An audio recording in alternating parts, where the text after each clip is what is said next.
കട്ട ഇക്കോ ബ്ലോഗറായി എനിക്ക് എട്ടിൻ്റെ പണി തന്നൊരു മരമാണിത്.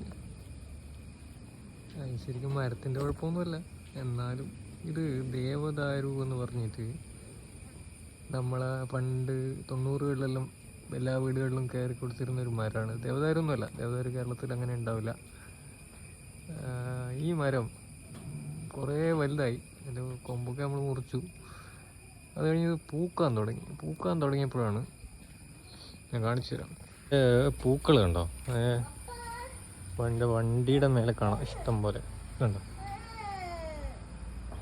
ഇത് കുഞ്ഞു കുഞ്ഞു പൂക്കളാണ്. പക്ഷെ എന്താ പ്രശ്നം വെച്ചാൽ ഈ വണ്ടിയുടെ മേലെ ഇങ്ങനെ പൂ വീഴുന്നതല്ല പ്രശ്നം. ഈ പൂക്കൾ ഒരു 1.5 അലർജി, ശ്വാസകോശ അലർജി ഉണ്ടാക്കുന്നുണ്ട്.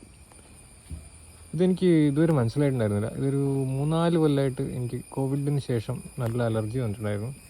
അപ്പോൾ അതിൽ അലർജി ഉണ്ടാക്കുന്ന ഓരോ മാസത്തും പൂക്കുന്ന പൂക്കളെക്കുറിച്ച് ഞാൻ പഠിക്കാൻ തുടങ്ങിയപ്പോഴാണ് എനിക്ക് ഇയാളെ പിടി കിട്ടിയത്. കണ്ട, നൈസായിട്ട് നിൽക്കുന്ന പൂക്കളാണ്.